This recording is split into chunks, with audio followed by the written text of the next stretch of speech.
Hi, my name is Michelle Stanley, and I'm here today with Eva Amsler. She's the flute professor at Florida State University, and there's a bio of her on the website, so please refer to her complete bio for information about her life. So we're going to have a conversation today, and I want to first start by talking about how you chose the flute as your instrument. I first want to thank you, Michelle, that you asked me to do this interview, because it made me think about so many things in my career and understanding a lot of connections and influences in my life to be who I am today. Mm-hmm. So it's nice to start actually with this first question. So when I was 6 years old, I had a recorder teacher. I have a 6-year-old sister, and she already played the recorder and the piano, so of course I'm the second child. I get that too. This recorder teacher, which I only later really understood fully, was a flutist and a teacher, like an elementary school teacher, but she played the flute. And she taught me the recorder and brought her case of her silver flute with her and opened it for me. And I remember, oh, that was the first time when I saw a flute. So I was impressed by how it was different from my recorder, my soprano recorder I had. And that was one thing. And the other was like we went to a concert of hers, a performance in a church. And in Switzerland, the churches, in Europe, the churches like have the organ in the back, and the audience is sitting with the back to the organ. And this flute teacher was playing up on the organ kind of level. So my impression was like, first of all, the sound comes and you don't see something, so it's a completely different experience. And I was just touched by the sound. I just was with 6 years. I liked what I heard, but I also felt that when you play the flute, you are not seen, which was a very interesting thing for me later. We might be able to talk about that in a little bit, you know, how that played a role to be in the orchestra and then also in the pit and then come up to stage, you know, like kind of as a person, like growing as a person into who I am today. Yeah.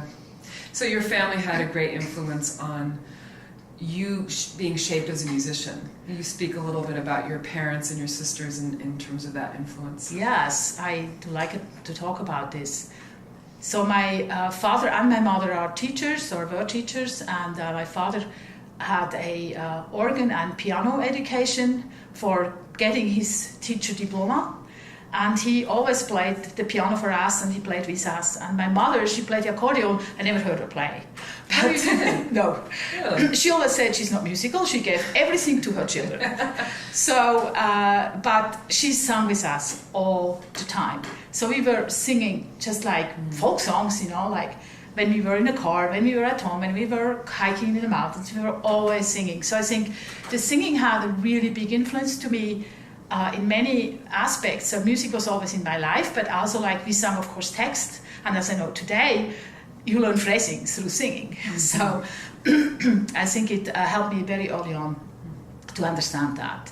But they also really wanted us to play instruments if we were up to it. So with 7, they sent me to have piano lessons, which I was not sure I wanted to take.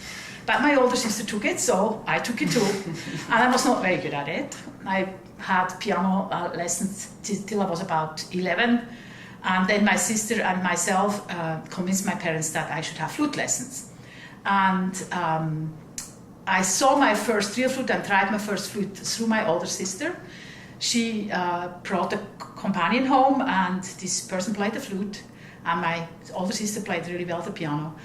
And I was able to try. My older sister said, my younger sister needs to try this flute, and I tried, and it was no problem to get a sound out. I don't know if that might be something, you know, I am a sound person. Yeah. So I think one of my strengths is definitely sound and musicality. So might be early on, this was already like the direction I took. It took a little bit of time that my parents let me do that, because of course we didn't have money, and there was a piano in the house and there was a recorder in the house. But finally I was able to do it, and I had to parallel for 1.5 years do both of them, so that my parents said, we want to be sure that you're really sticking with the flute then. It was no problem. I wanted to stick with the flute. So my older sister and myself, as I started playing, we played a lot together from the very beginning. And the first Christmas, she told me, you get like music from me, sheet music from me to Christmas. So we went to a shop in my town and we looked at music, and we chose the Bach C major sonata in my first year of playing. Of course, I played only like my Peter Menuet or so, but that doesn't matter. So, and then later she always made us playing on Sunday afternoons, sight reading, whatever we had. So I learned very early to just sight read, and the task was don't stop ever. And she always tried to make me smile in the middle of things and stop. So I learned to focus very early on my own things, thanks to my older sister, who is nowadays a singer and a music therapist, just to note that too. So she did that kind of like track. And my younger sister learned the violin. And she was a big influence too, because we all three played often together for family parties or for just like fun on Sunday afternoons. But also like she was the one who said, I don't want to do what my two older sisters did, you know. So she went in a different direction, but she's still playing the violin. We're still having like our Christmas little gatherings. We still play together. Yeah. Do you suppose the singing really shaped the way you were able to create sound right away? Yes. I mean, that was seems like it was such a big part of... Yes. There's more of that. When I was 12, I started learning the flute, and when I was 13, I started singing in a really good children choir, where you had to do like an audition for getting in. So from my 13th year on, I sang in a choir, and it was a cappella. So it was always like without any instruments, and that means you learn to hear. Yeah. And you learn also like about harmonies without knowing. And with 16, my parents allowed me to go to a summer choir week, which was very, very shaping on me. The two choir leaders, the one is still alive, I still meet him sometimes, and they were just fantastic musicians and very good choir leaders, the conductors, and then the group of people, all young people between like 15 and 25 or 30. And we had 2 weeks in the summer where we were as a social group together, but also like as a musical group, and very hardworking always. And I've learned a lot about music, singing from Renaissance to contemporary music, everything. Do you still sing? Unfortunately not. I took singing lessons like during my studies with Orel Nicolet, and then later, as I was already in the orchestra, I took again singing lessons because I almost wanted to be an opera singer. I have a very long voice, so I could sing Queen of the Night. So this is jumping way ahead, but in your life you've conducted choirs. Yes, I did that too. So later, when I didn't have time to sing in choirs myself because the schedule was too irregular in a certain way for choir singing, I conducted choirs in the little village I was living at the time, people who didn't have any musical kind of background, just like the people in my 400 people village, and 400 people. Yes, and I took conducting lessons to get there, and of course I played the piano for that too, because you have to be able to do that. So that was kind of stepping up as a leader a little bit more, and also like using like the skills of having a vision of something bigger than just like a flute and piano part, and leading people also through some things. There's this funny story where we had like sung like a song. Now I have to say it in German. Es kommt ein Schiff geladen, which means in English like there's a ship who is full of like Christmas things, and my choir thought they didn't understand why they were singing this for Christmas, because they were thinking it's like more a ship's kind of song, like for sailors or something like that. So and then kind of dealing with like the people who don't know but want to sing, and kind of leading them the right way, that they get the joy of really doing that. Right. And the influence there was also big, because it's like in the region of like Appenzell in Switzerland, very original in the mountains, and these people sing really, really beautiful their folksmusic. And after choir, it was important to go to have social life, like in the restaurant, and sit together and have a glass of wine. And they always started singing their folksmusic after. And I still get goosebumps when I think on it. I mean, such a beautiful thing. And that brings me to another really important thing. They sing because they like it. Yeah. They sing because they need it. Yeah. They love it. Yeah. And so this kind of initial love to do what we do, like making music. I think that's something which I hope to keep till I might be one day put my flute down. I don't know if I will ever. Yeah, hope not.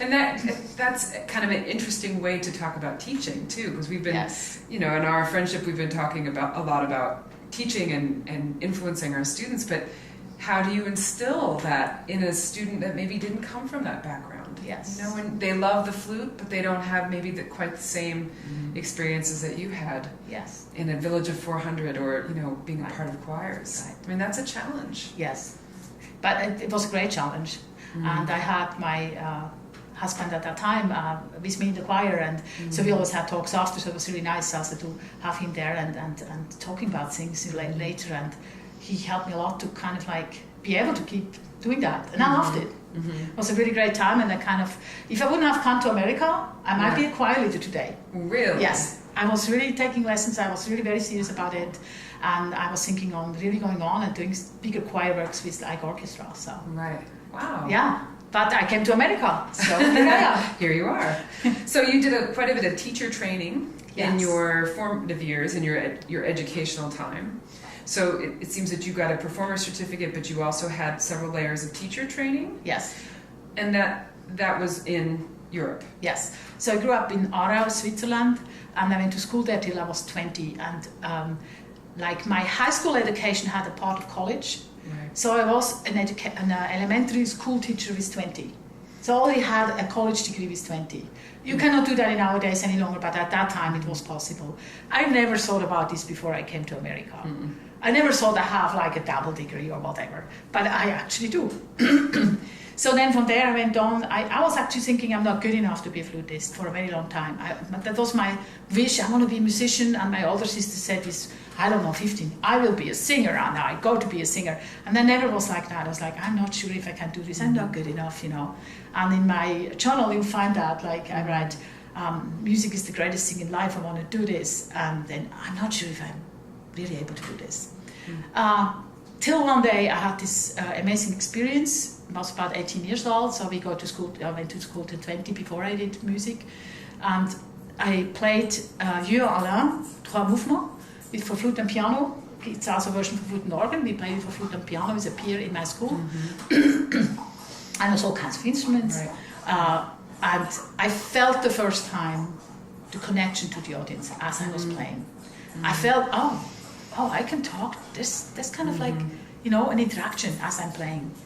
And nobody had talked to me about that, and I just experienced it. And then people were really clapping after that. And I was like, oh my God, what's going on here? And I had to go up the staircase and out the door, and was standing out there, and it hit me really. It was like, wow, this is how I can communicate. This is how people understand what I have to say. So it was a real kind of call in a certain way that I should be a musician to be able to share what I have to share. And a very deep experience, which I still really remember very well.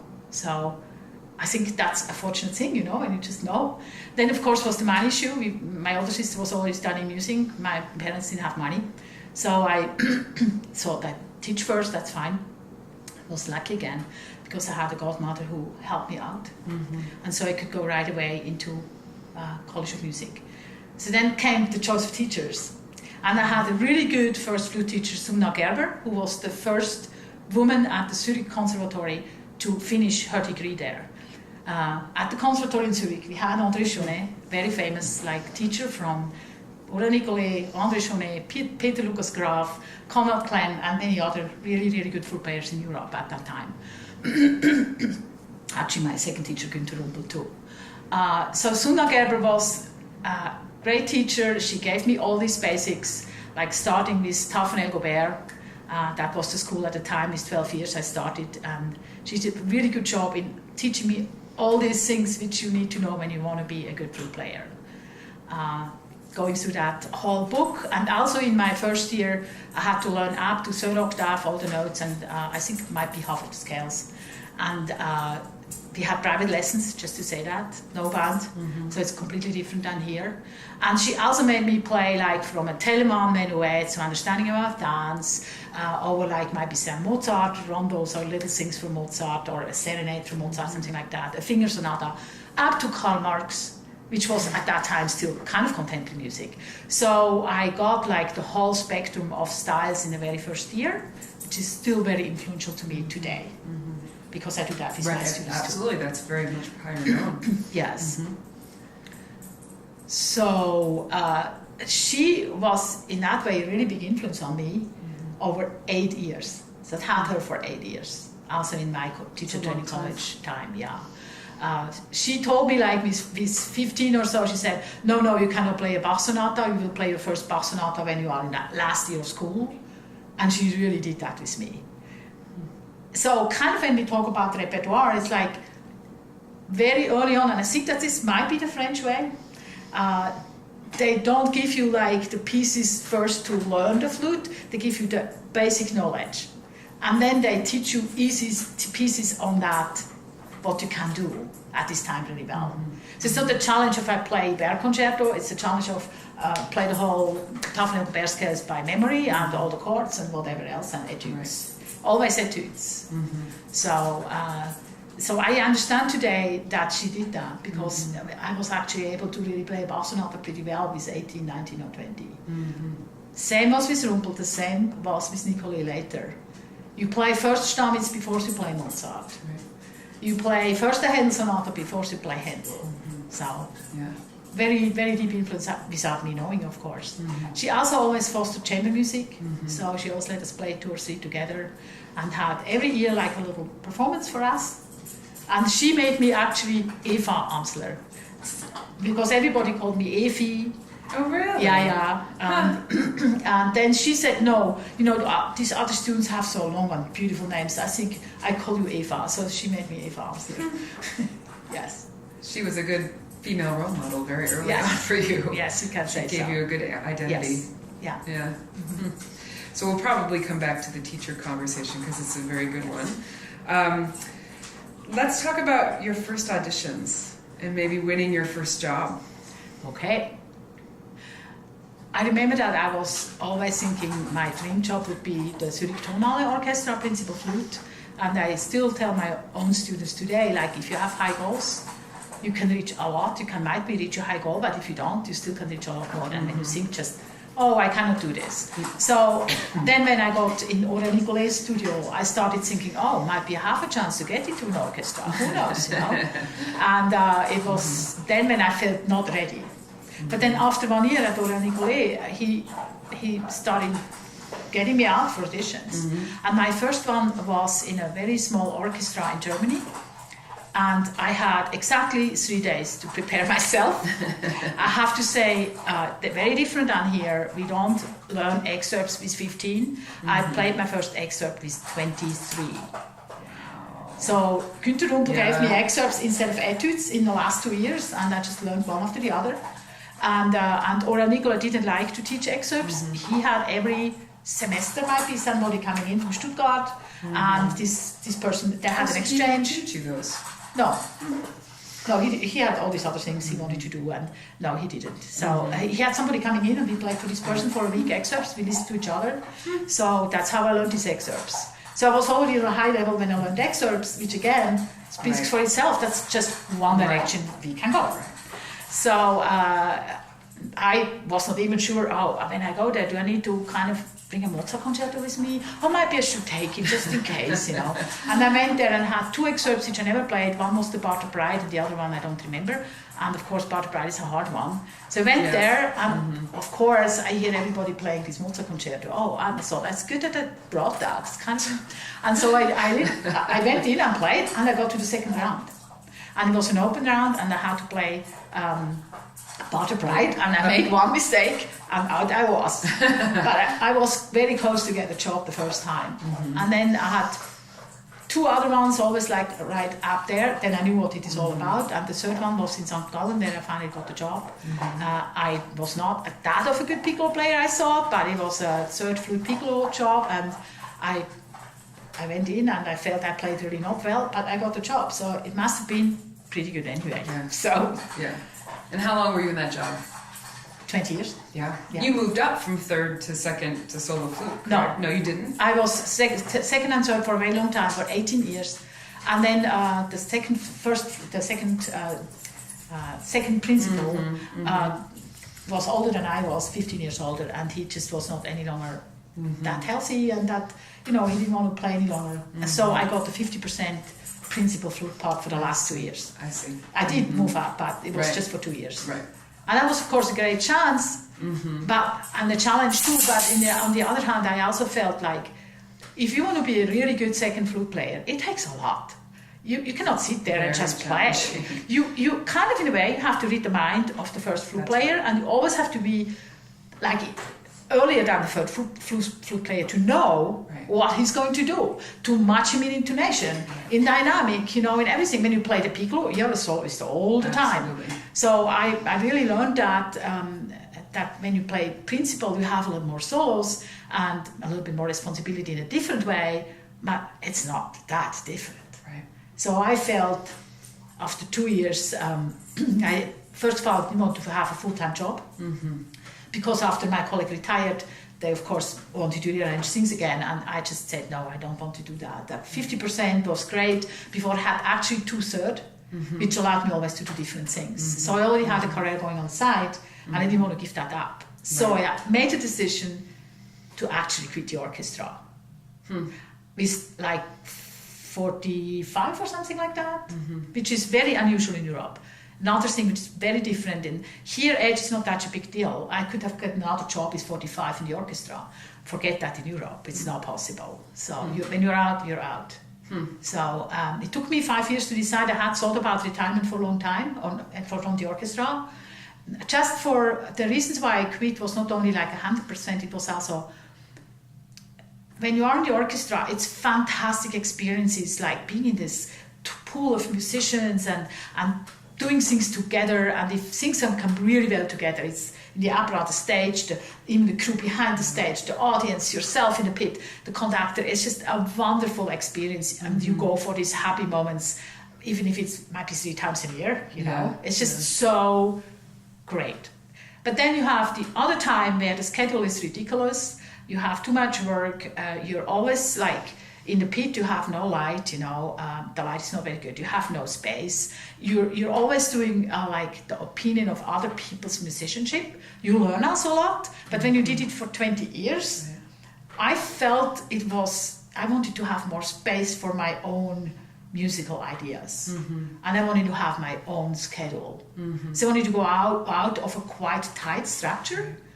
And I think that was the main reason at the very end why I said, okay, that's a chapter in my life I never would like to miss. I'm very thankful that I was able to do this. I mean, at that time it was a little easier than now, but it still was very hard. Right. So very thankful for that experience and these great times with my colleagues there and in St. Gallen Symphony, which was a rising symphony, so it was nice to build. Right. I'm a builder anyway, so yes, you are. It worked really well for me. Yeah. Did you have favorite pieces? Or favorite things to do in the orchestra? I can combine maybe 2 things again from my childhood. Magic flute, all Mozart operas. Magic flute plays a big role in my life, and that was one of the first things I heard when I was young. My mother loved it a lot. We listened it. We had maybe four records. Yeah. One was magic flute. One was like night music from Mozart, and then we had like Beethoven symphonies. And why I wanted to be in orchestra, because I liked on the Beethoven this silver shining thing on the top of everything, not the piccolo or the flute. So that was such an inspiration to me. So, and I still love to play this music. Yeah, really, really a lot. Yeah. So. But of course, I like contemporary music too. I like a Mahler symphony, Oh, yeah. I think I like the most what I play. Yeah. At the time I played. Yeah, yeah. But if the orchestra repertoire, I play in Tallahassee, a symphony principal in the orchestra. So my most beloved programs are definitely classical, like Beethoven, Mozart. Right. Stuff it's well, and that's a foundation upon which you built your career, was this understanding and the research and the development of the wooden flute, the wooden Bayham flute. Yes. So maybe we can talk about that part of your life, because it was such a big part of who you became as an artist. Yes. So after I was done with my studies with Ulrich Nicolai, I had a job in the orchestra. So you are known for your pioneering ways in the wooden flute, and that was a big part of your foundation. So you want to talk a little bit or a lot about how that shaped you and how you became interested in it and where that love came from. Right. So I think there were 2 things really important for that decision or for this career in this way. One is all my teachers again, like starting with André Jaunet, with what the teacher of all my teachers, Günther Rumpel and Nicolet, which all were interested in how was Baroque music really played. Knowing that it comes from the big books, Quantz and Hotteterre and all these things. And not being there yet to play on the wooden flute or even traverso, because my age, Kuiken is kind of my age, so Bartol Kuiken, the Baroque flute player, so he really was one of the first ones, together with Stephen Preston, to really pick it up and be a Baroque flute player.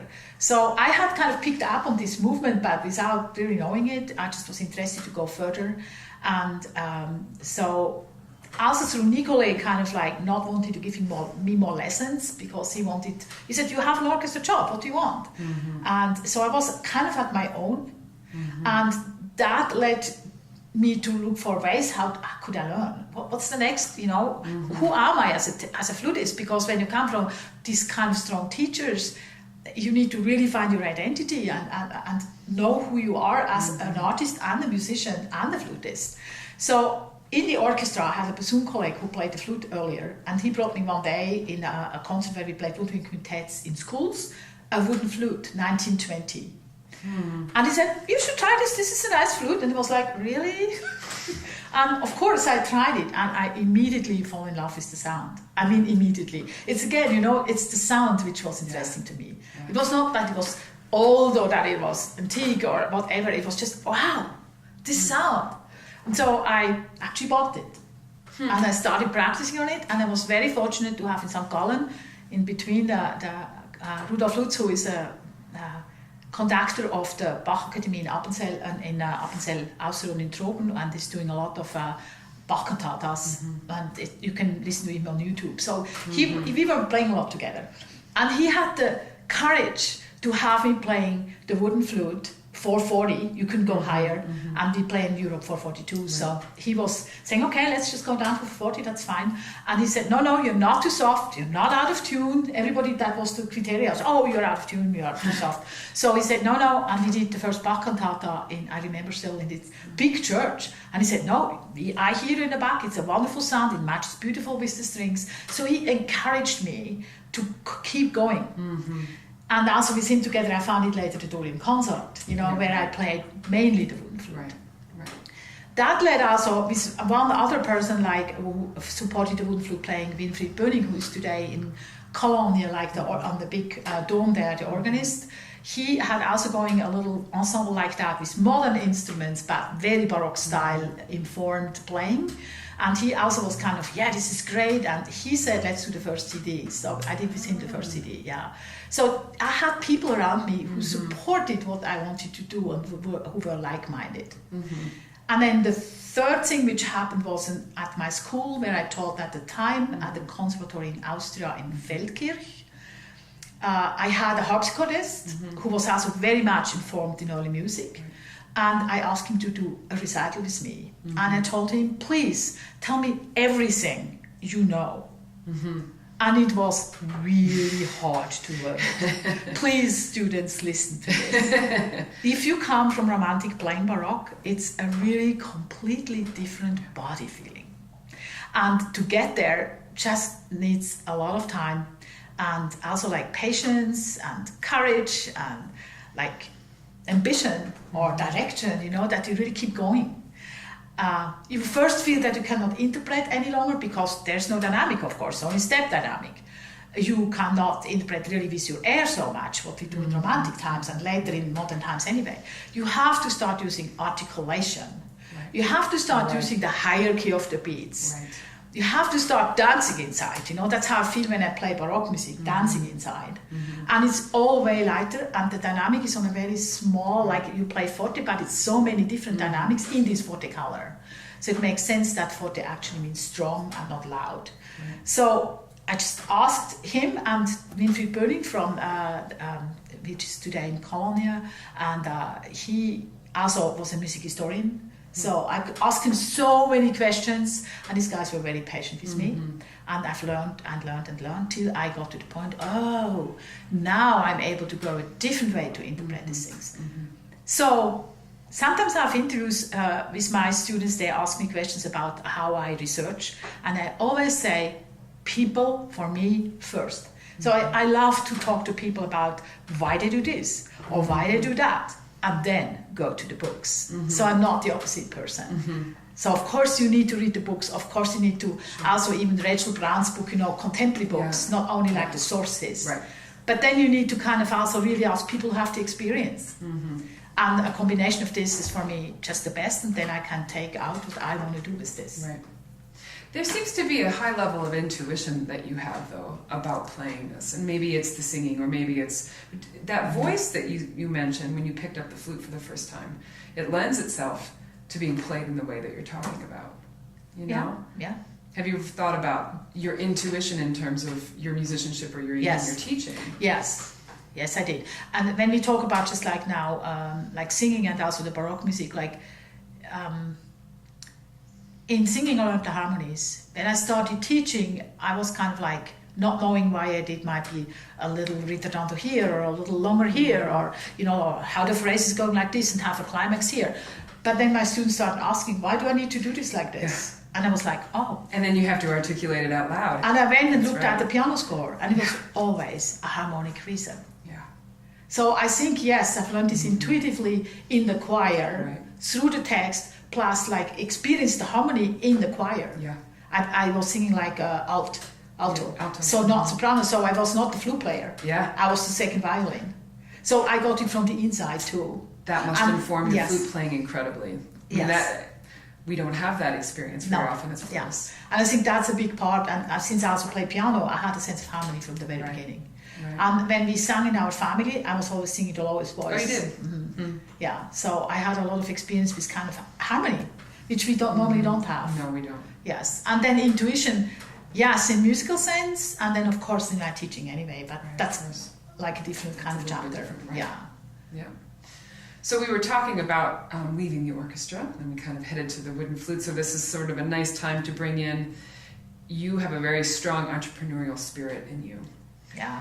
With creating, ensembles. So, of course, the Dorian Consort is how you're so well known even now. It's such a vibrant and alive ensemble today. Maybe let's talk a little bit about the beginning and the development of that sound, and then leading into the contemporary music, the new music side with your other ensemble. Yes. Might be first about the entrepreneurial background too. So, like my parents had no money, so what they had to do is they built a house. So how did they do it? In being entrepreneurs, like they had to either find money or they had to do it themselves. And they ask people around them. So entrepreneurship is a lot about like being creative, but also asking for help and knowing how to fundraise, I think. And I think my mother was a very good organizer. She was actually a cooking teacher. And cooking needs some organizing and some creativity. So she was also very intuitive, just to go to the topic back from before. So from that, there's a lot of entrepreneurship in my family. Then my father had 3 brothers, and all of them have different professions, and one was a complete entrepreneur. He bought a steel business, and he made out of a very small steel business a really big steel business, and he just knew how to do that, and he loved the arts, and he supported kind of a lot of like groups. So I saw it right in front of my eyes, and at that time it was not called entrepreneurship. Of course. You had to do something to stay alive as a musician. Even then. So my sister the same way, she had some friends. She studied in acting in Germany in Lübeck, and so she brought an organ player down from her. My first concert ever, recital ever, was with this organ player, my sister singing and myself playing flute. We organized it ourselves. That's how entrepreneurship starts. You just do one concert and then you see, oh yeah, this worked, this didn't work.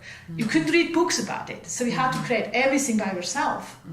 And the same was with the Dorian Consort. So we wanted to play Bach cantatas and Bach's music. And we were that organist, Rudolf Lutz from St. Gallen, myself, and then Claudia Dora. She's a violin player, very good violin player. And I knew her from the Swiss Youth Symphony Orchestra, where I was principal player when I was 15. And she knew me then. She was 14 when I met her the first time. So we decided to do that and said, okay, we just invite a couple of friends to do that together. And it happened that we got a lot of friends from Bern, where I was studying too. I was older than the others, but kind of got a good crew from the Berner kind of education institute conservatory in Bern. And Rudolf Lutz had a couple of people of his side, and we started playing. And he's a very, very good entrepreneur and fundraiser, so he helped us a lot in the beginning. Musically, great leader, you know, and the harpsichord, you're a leader. But we very soon got in the direction of, we don't need a conductor, and he never conducted. We don't need a conductor. Everybody leads themselves. So if every single person knows the score, knows what they want to do, it creates kind of like a different security, safety in yourself, or trust in what you do, so that you have more open ears. And then you pick up, like the second flute player, you pick up from the others really quickly what they want to do, and it's a constant, spontaneous kind of like shaping of pieces. I feel it's like when all people, we were 7, like our leaders, then it's like we come together up here, so it's like a triangle, and then the audience is doing the same, and then you meet like in another triangle here. So that's how I went again, also from the experience as a young flutist, having a connection to the audience, which we, these 7 people, all wanted to have. We wanted to share what we feel about music, what we wanted to communicate with music as a moods, and, you know, like conversation in Baroque music is often like discussion, conversation. So with our audience. So when you have a conductor, it's the conductor's idea. When you are 7 people like working together, it's a completely different inner leadership. Right. You found a way to feed what you were looking for when you left the orchestra. Right. By finding your own interpretation, your own vision. Yeah. And the ensemble actually started before that. Right. Also, like after, I don't know, it might be 6 years or so, like we had a couple of changes, like people had different interests and left the group, and we got like a new harpsichord player and a new violin player. I don't remember exactly how the order was. Just always because people wanted to move on to different things, and that's fine. Right. We had a good time, and chapters closed. And we got the harpsichord player Charles Fadel. I still play with him today in the Dorian, but also in America. I think a lot of people know him. Yeah. And with him, we started traveling also abroad. Was our couple of first trips. And also, like, the biggest thing we did without conductor is the St. John's Passion from Bach. So it was just the 7 of us, plus bassoon, an organ player, 2 oboe players, the second flutist, and 12 people in the choir, and 1 person for tenor, for the evangelist, for the reciter. So that's one of the most precious remembers I have. A highlight for you. Yes. Yeah. Really, really great work. And then also the 2 concerts we did, just really fantastic. So I think that goes into this entrepreneurship. You grow into it like automatically almost, because you have to. Then we had this touring consort. We needed to create possibilities. We needed to program. We needed to find pieces. We needed to find our niche in a certain way, which was playing without a conductor on modern instruments, Baroque flute informed, knowing all the rules, and like really trying very much to go there and have this individual spirit of every single person in it too. So I think that was kind of our niche we found, because we wanted to do that. I never tried to do something to find a niche. It was always like, this is what I want to do. And then it might be a niche. Not always, but. So I was always led by, I love to do this. So I do it. Right. So then the new music side. Yes. Same idea. Yes. So the new music side was, of course, like starting somewhere when I wanted an electric railway for Christmas, you know. So my mother always said that when I started really playing contemporary music, said, I knew you will do this because you always were like this child who wanted to do this electric railway. I actually got one and I really enjoyed it. You don't still have it, do you? I do. Do you? Yes. Good. It's in Switzerland, but I have it. So I found 2 partners as I was in the conservatory in Feldkirch, Austria. One is a percussion player, Hans-Peter Achberger, in the Opera Orchestra in Zurich. And the other one is a guitarist, Gunther Schneider, in Vienna at the Hochschule der University. And with them we had a trio, and we played only contemporary music. We didn't do anything else. And we also played, very big experience for me, Boulez, that's how I initially met them in the new ensemble for music in Austria.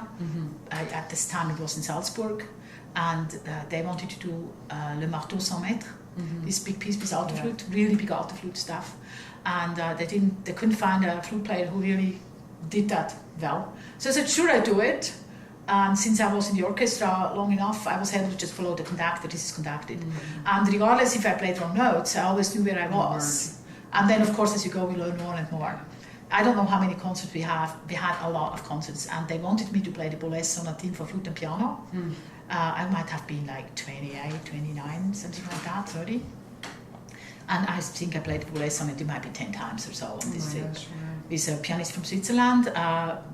It's still a really great thing in my career. Very educational, but also like, it was so much fun to do this. I started understanding more about virtuosity. Virtuosity is not only playing fast, there's a rhythmic virtuosity too. And Boulez is mainly rhythmically virtuose. It's just amazing. We commissioned a lot of people with the smaller group, like on pieces in Austria especially. Did a lot of touring in Austria, also in northern Germany, a little bit in Switzerland and in France. We also then added sometimes singers to the group, like Boulez as a singer, but also did Hans-Werner Henze, Cimarron, which is a really big percussion part, and then guitar, different guitars, lute, banjo, and different flutes. Like I started playing the bass flute, very early alto flute. We did a lot of these kind of pieces. Even I think I had to play some Chinese flute and piccolo. It's almost like an opera, and I just loved it. I loved the rehearsals we did. Like we sometimes rehearsed 6 hours a day. We always had Swiss chocolate there. Very important, because there are parts where you're like, you were wrong. We never said that, but before we came that, oh my God, that's the stuff. We stopped and we had a piece of Swiss chocolate. So we needed some sweetness in this whole madness of contemporary music, and kind of like I've learned that to kind of separate things. Okay, let's just do 2 bars, get the metronome going. I have 5/7 and the other one has 17/3, and it was crazy, all these numbers of each other, and we kept playing the 3 of us together all the time. 2 bars with the metronome, and every time when you did it, you corrected what you felt was wrong. Without telling you're wrong or you're wrong or you're wrong. And I really think that also shaped me a whole lot. Just to understand, it's not about somebody is wrong. It's about let's learn together. And that's just something I'm really thankful for my colleagues too. I don't know, we played maybe together 10 years till I went to America or even longer. And we stopped very much when I came here. So were both ensembles existing concurrently? Same time, yeah. Okay. So it's so interesting because you've got 2 extremes. Yeah. Not only extremes musically, but the similarity between the two is, you're pioneering on both ends. Yes. The Dorian Consort did things that really we hadn't seen. Yes. And if, is that how you pronounce it? They, you were doing incredible works that no one was playing. So, what is it about your entrepreneurial and your artistic spirit that seems to be attracted to those 2 sides? It's very interesting. I think also people ask me often why I came to America, and I really believe one thing is, this is a land of pioneers. I'm a pioneer. Yeah. And my name is Eva. You know what that means in Hebrew? No. To call into life. So how can I not do this? How could you not? I think that's more my question than the opposite question. Why do you do it? I don't know. Right. Just that I'm drawn to this. No, there's something about your spirit that likes that. Yes. Yeah. And I'm very enthusiastic about it too. People always tell me that. And as I'm getting older, I feel more when that happens. That I'm on fire then somehow. Yeah. And you've never really stopped trying to learn things. We were talking about all the things that you do for yourself, trying to stretch your, your knowledge about either body harmony or, through Feldenkrais or Alexander technique. Yeah. Or, we talk about voice lessons. Yeah. And you're constantly trying to learn and do new things. Yeah, even the you are not stagnant. No, the Baroque stuff. When I started going to Bolivia, I started learning Spanish. Did you really? Yes. I'm not very good at it, but I understand almost everything. That's true. So. And actually, speaking of Bolivia, that is that other frontier as well. Yes. You worked so Yes. much with the students there and the musicians there, and Yeah. you want to speak a little bit about that and what brought you to Bolivia in the first place. Yes. So just like on a side note, so I lived in the eastern part of Switzerland, and I always crossed the border to Austria every week twice. So I'm also like a pioneer, but I'm crossing borders all You're the a time. traveler, yeah. Yes. I think that's part of what is making me spirit. alive, and where I feel really happy to, to just try new things out.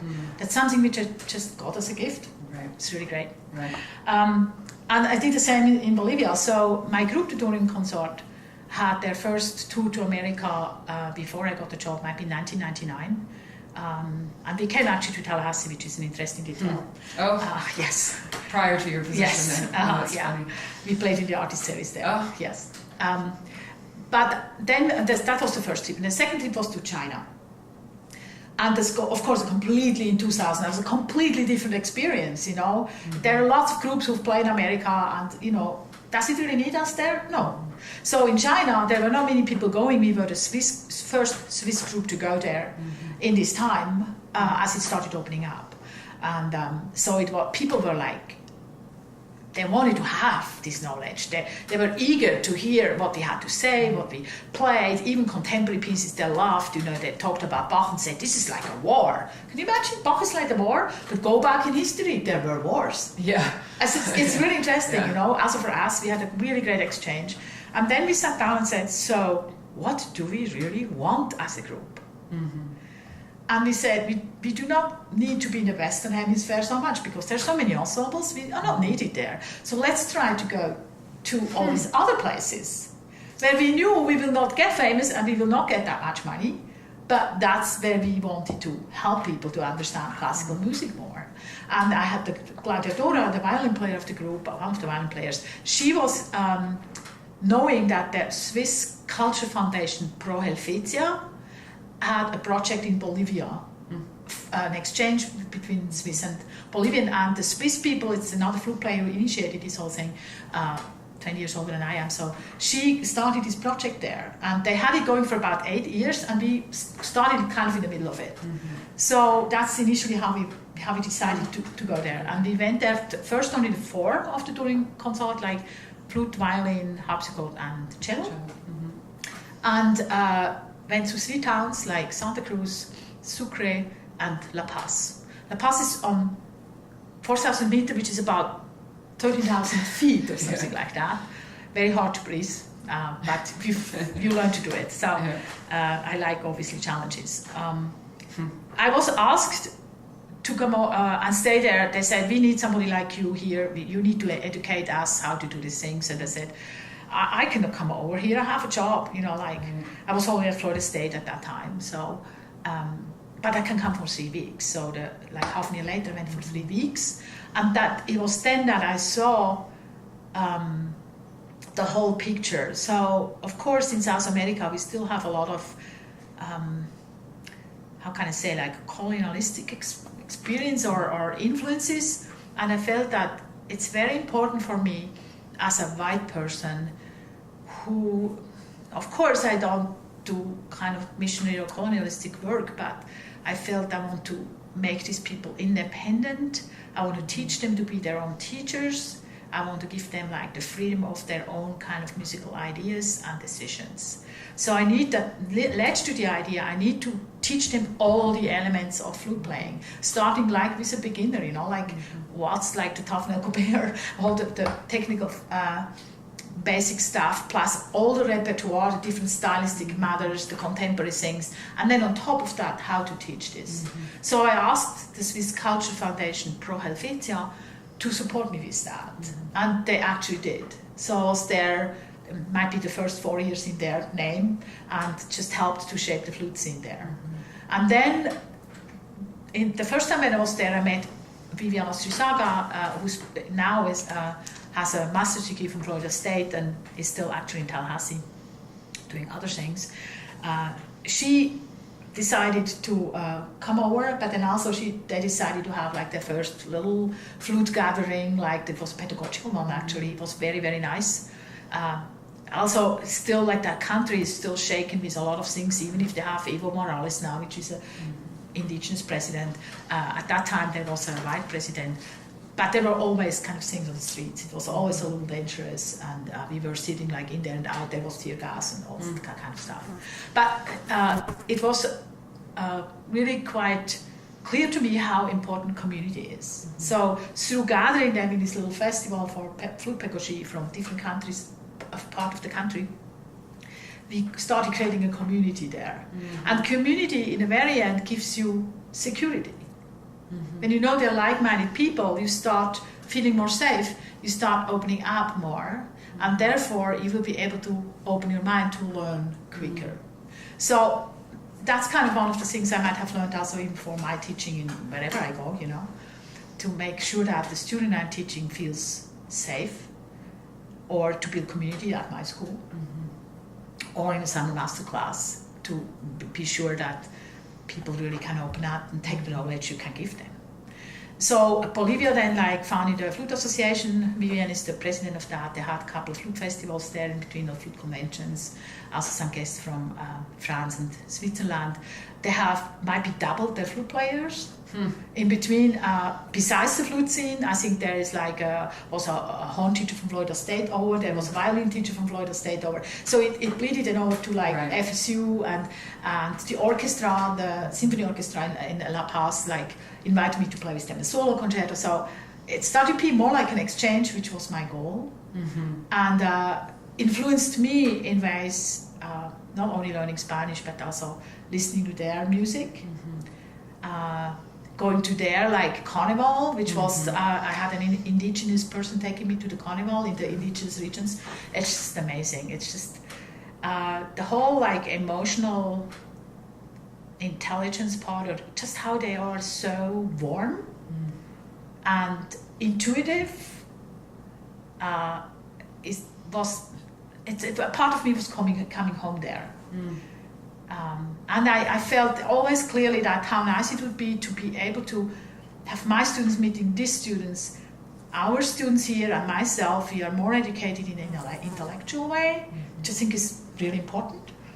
But then the others coming more from the emotional side, and if you can marry these two things and have an exchange, I think the holistic way I teach is, that's what I want. Yeah. Because if you have both parts of your brain working together, you actually might be more grounded, more in a moment, more really knowing who you are. Yeah. So it's a big influence. The whole Bolivian time, I was maybe 14 times there, and traveled South America also, with Charlotte Fidel quite a lot in other countries. It sounds like it really started to help you hone in and shape your idea of being a teacher. Because in our many conversations outside this interview, we've talked about teaching and really opening with our students and being emotionally present and being aware of the student on a broader perspective. And it sounds like maybe the time in Bolivia helped. Was that when you went first to Bolivia, was that early on at your time at FSU? Yes, the But first of course year. You had been teaching in Austria for now 20 to years. 20 years, And already there. The human being is the most important in every lesson. That was very clear. But I think that's shaped from my father. I didn't talk a lot about my father. He was a really good teacher, very intuitive. And his model was Pestalozzi. Another Swiss guy, right? So Pestalozzi was always now can I get it, Herz, Hand, Kopf and Herz, which is hands, head and heart. It was always the three together. And so he was very much that kind of teacher. And I mean, we had so many conversations at the lunch table at home about this. So that I just got it there, That's what's important. If you shape the human being, if you help the human being, no, I don't shape anybody. It's just I help them to go where they want to go. And I'm creating some sacred space for them. I hold a space for them that they can be who they are. And then help them to the next hurdle, or whatever comes up, hurricane, or so. Yes.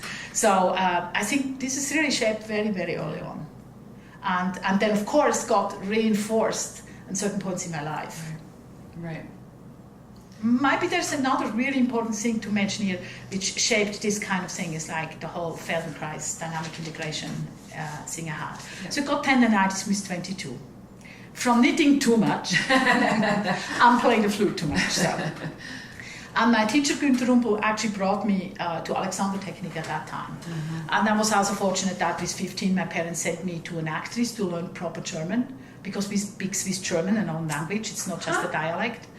And so I learned proper German, but this actress was aware that it's all how you talk has to do with breathing, and breathing has to do with posture. So she did a lot of breathing posture work with us. So I started with 15 to be aware about this.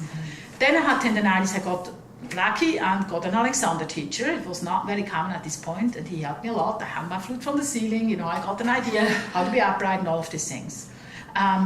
Then when I was out of school, one of my students came and said, "Oh, I would like to bring this Feldenkrais teacher to the class and have a weekend." And we had a weekend, and I remember clearly I was like, "Oh, I want a free weekend. I don't want to go to school." But I went, of course, I was inviting them, I was the host. And after this weekend, I was really, really clear that this is important. I've learned from lying on the floor to sit up and use gravity, so it was really easy to come up. And I started feeling, oh, there's another way to do this. You don't have to work so hard. You actually can be at ease when you use all the tools around, including energy. So that kept me just going that way and educating all my students like that. First is body, and if the body is in balance, you have the best chance to actually play your best. So it has always been going forward and backward between the flute and also like the body. What Feldenkrais also is teaching, there is no wrong and right. So I started stopping judging myself, which we always do first, and others. And that takes quite a long while because we are so used to judge everybody. So I started just thinking, oh, she's doing this, okay. It's not really what I would do. Or like dealing with mistakes different. Is the mistake important? Is it more important to play music? And of course you strive for no mistakes. Of course you want to get to a focus that you play without mistakes. But it's not the way for me to kind of say, okay, I need to play without mistakes. It's, am I grounded? Am I focused? Is my brain working together? How do I have a good balance? And if that all is really in the right place, I'm going to play without mistakes. And it will be easy. And then I can, the music can really flow. It really comes in and goes out to the flute. And then I reach my audience, the dream I had when I was young, like, here we go. Right. And it's a daily work. Either on yourself as a human or with the flute or both, It's not ending when you are in my age. It keeps going. So even the wording of my teaching is influenced by this Feldenkrais method, by my teachers, who then went into dynamic integration, which is just a little bit different. It's like body mapping from Alexander Technique. So, did your flute teachers direct you in that way at all? Günther Rumpel did. And Ore Nicolai, I had Feldenkrais lessons in Freiburg in Breisgau, where I was having studied with him. Yeah, for my artist diploma with him. Yeah, yeah, both of them. So it sounds like they had a very comprehensive view of flute playing. Yes. Just like, which they handed off to you. I mean, there's many gifts they gave to you. Yes. So that was just one. What are some of the other amazing gifts that you felt that you carry with you? Günther Rumpel, my undergrad teacher, and I actually have a flute teacher diploma with him. So he taught me how to practice. Like this first foundational, how to practice, how to take things apart, how to be simple with it. And he taught me how to have how to open my sound up. I was taught in a very old way. André Junet played more with the jaw closed, very beautiful. That's just a matter of generations. It has nothing to do with his flute. He's a fantastic musician, wonderful teacher. I mean, beautiful human being. So, and a great flute player, principal in the orchestra. But they played all kind of a little tighter. And with a smaller sound, but really beautiful. And then I had to learn to open up. So that's also why I can teach that pretty well, because I had to go through that myself with 20. And so he helped me with that. And he also let me play etudes every week. 2 of them, I had to start memorizing things, which nobody asked me before, which I think was really good. He let me play the pieces in a row that I was able to do it, but also challenged, like Schubert variations in my second semester, so which is kind of crazy, but it was really good for me, Yeah. It's just having a challenge, but he got me something easier on the side. So he also talked a lot about philosophies. Sometimes it was in lessons. went out and said, oh, he was talking, I wanted to play these etudes. But he made me really think a lot about philosophies, like all kinds of things. And I always had questions after the lesson, and I wrote him often letters. That kind of like comes into my teaching, that I let especially my master's and doctor students write journals every week, and I give them a chance to ask me questions through that too. I just always had questions after every lesson. And I didn't want to kind of like waste my time in a lesson in starting asking questions. So I wrote the question down and sent it to him. He didn't have email, he didn't find the internet, so I just sent it to him, and he had the letter before I came. And then he either answered this during the lesson as we were doing things, so he also gave me a chance to really start thinking behind music, not only music, behind a composer, historical things, a lot more. And this was just continuing when I was in Order Nicolai's, who was traveling a lot, who had students from all over the world, like the first Japanese student, black students, other American students, South American students. He had all from the world. He himself was liking to go Eastern Europe, which still was closed with a wall in Berlin. And kind of like, he went behind that and he said, that's important to me, I want to go visit these people. And he always brought something back for us. I remember he brought back a new piece, it was written for him, we had all to learn it. The whole class, 22 people. And he brought back Debussy L'après-midi de Fond, a score, because Peter's edition was on the other side of the wall. So, and when he got money on the other side of the wall, he had to spend it. He couldn't take it over. So he spent it for his students and brought us things back. He brought us, taught us like circular breathing. He made us really do this contemporary stuff. He let us memorize Cargill etudes every week. So he also was really direct. He didn't, I never heard from him the word good or I would play well. That was kind of what was expected. If he taught me in a really clear way what I had to learn in addition to what I brought in, that was the biggest compliment you could get. If he was hard on you, it meant you're good. I don't remember that he said ever something is good. So, but I never felt like, let down. This is old school. And when I came to America especially, I've learned how nice it is to say to the student first, I appreciate this, I like this, I think this is your talent. So bring something up which makes the student comfortable. I think in the 21st century, that's just a different way. And then you still can be very direct and very clear, which as a Swiss person I just am. I learned a lot to be at least really polite and choose my words wisely, but I think I'm still more direct than maybe an American person would be. I would say that having observed you, but it's always from a place of kindness. Yes. Yeah. Yes. Yeah. So that legacy, which you and I love to talk about legacy because it's becoming, it becomes more and more present the older we get as teachers and the more and more students we put out into the communities. And, your legacy has deep roots with your teachers. It has great roots with Karl Heinz. It has amazing roots in your students who are very successful, quite frankly, of all the jobs they're getting. Yeah. You have a lot of students from Florida State who are working in the field. And I think it's interesting to talk about legacy in terms of your role in this generation, from your teacher to you to your students. So I am lucky enough to still have two of my teachers alive, which is Suna Gerber, she's over 90, and Günther Rupp, who is like 80. Not yet, but almost. And Ora Nicolo, who passed away last year, 1.5 years ago, where I was at the convention in Florida. Florida Flute Convention is always a great place to go for me and for my students. And one of the things in life which are so beautiful and where you feel how connected you are with everything is that he died a day before I played at the Florida Flute Convention, the B minor sonata with Charlie Fadel, which I only had once at this convention, that was last year. And it was the last piece I had heard from Aurel Nicolai live. Oh my gosh, that's amazing. It was really touching. Yeah.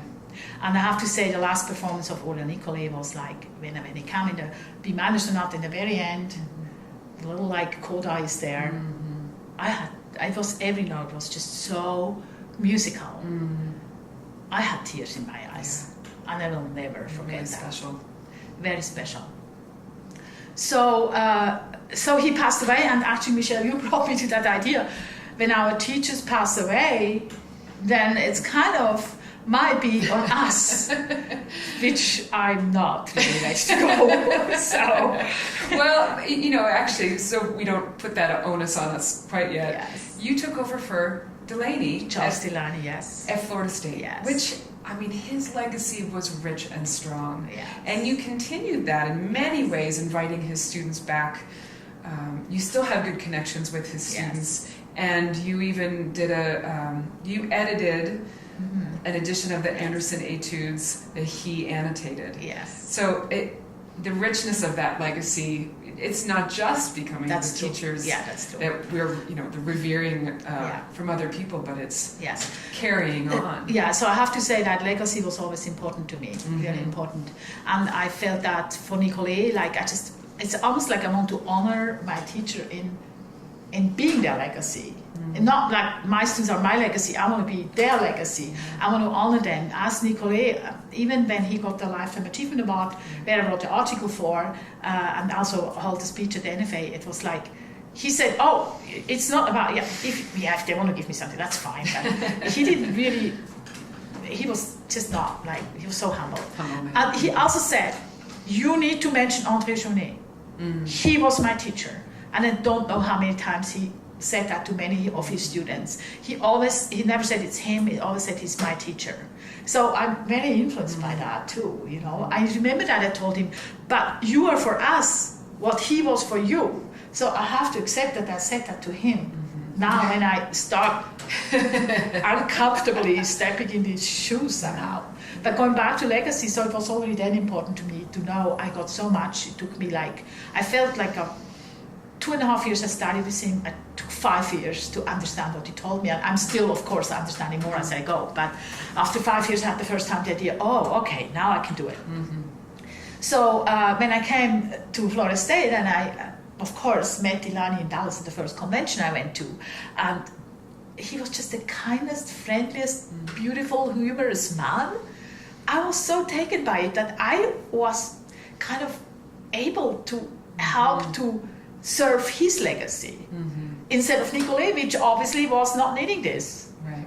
He had other of his students, of course, and I was the one who got to do and help to keep this alive. So that was no question for me. I was very touched and just impressed by him and his students in his first Dallas convention. They asked me to dinner with them. Now you're an FSU person, you come to dinner with us. So I was introduced to all of them right away. They were all kind and friendly and welcoming. I mean, how could you say no to this? How could you just go and say this was all whatever?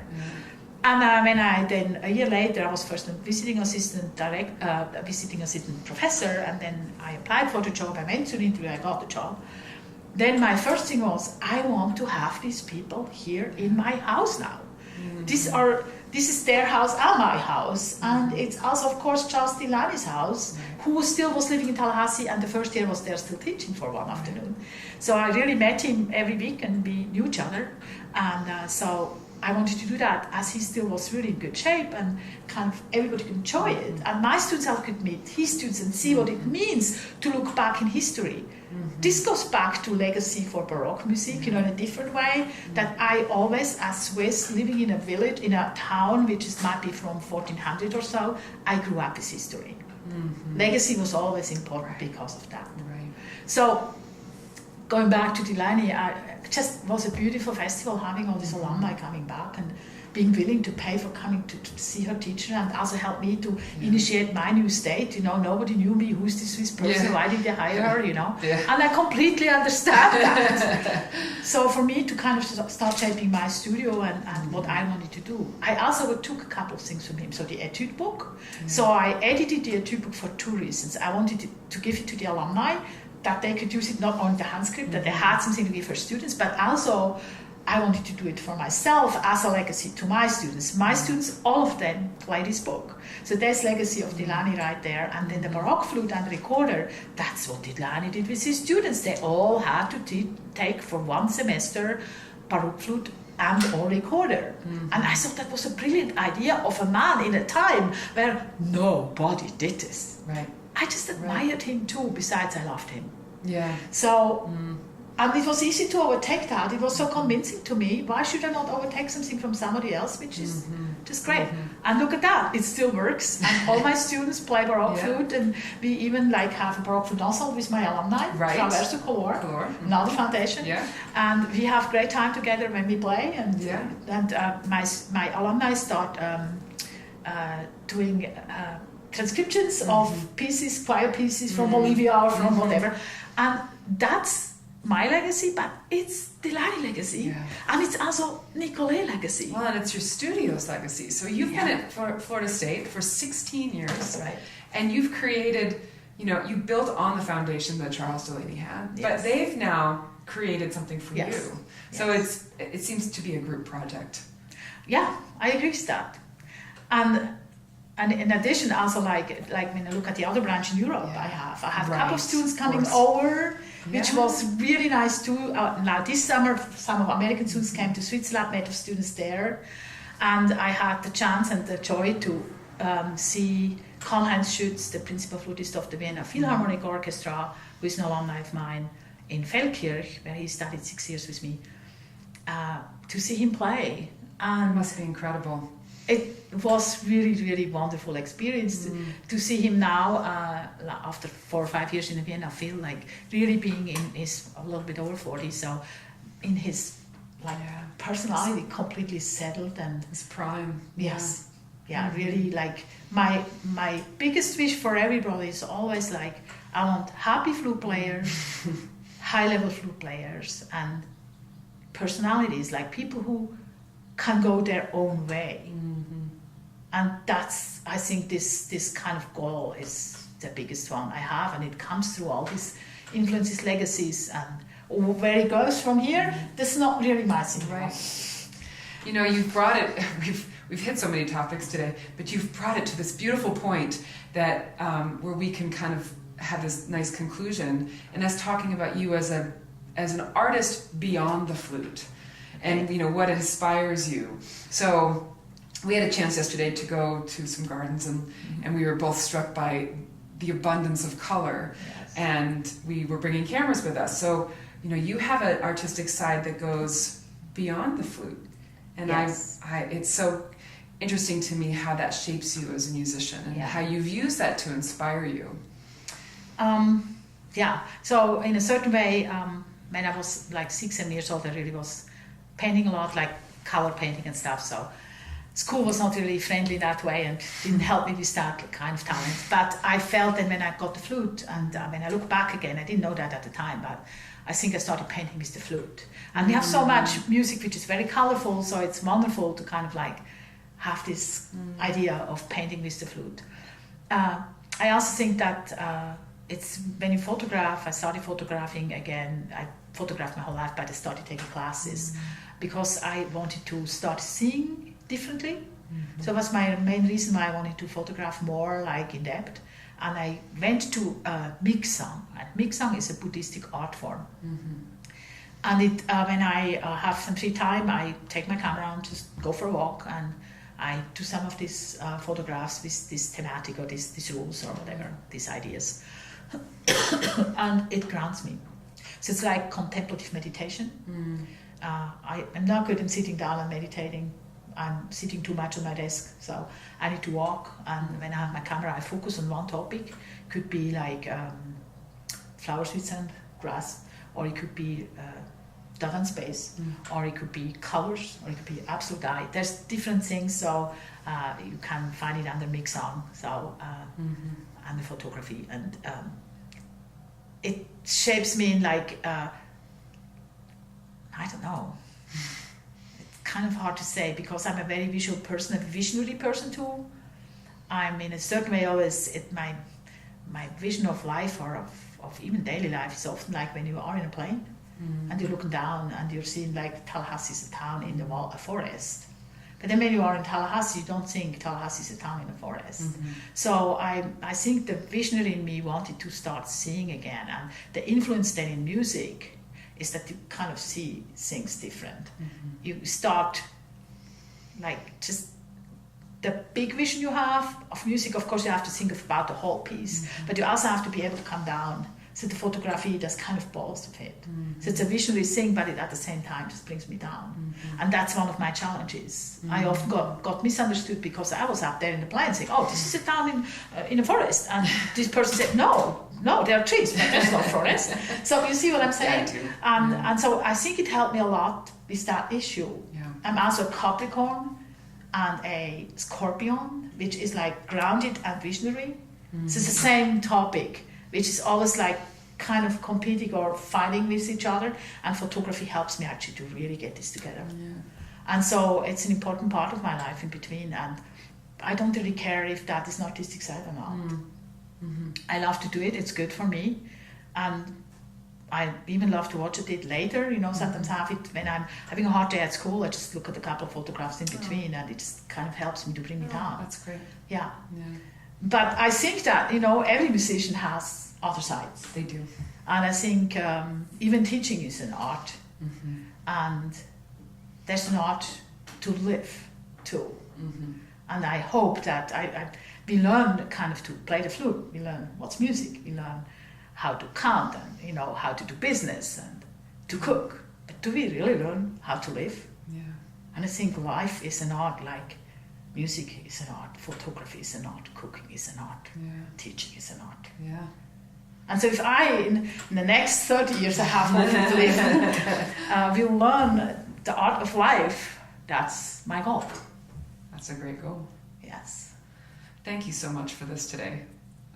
This is the inaugural interview for my sabbatical project, but I couldn't have asked for a better conversation. So thank you very much. I've learned a lot. It's always interesting to hear all the different perspectives that you have about your teaching and your career. So thank you very much for sharing that. Thank you, Michelle, for making me think about all of these things and talk about it. Yeah? We're probably not done. There's probably more. Chapter 2. We will see. Okay, thank you. It was a pleasure.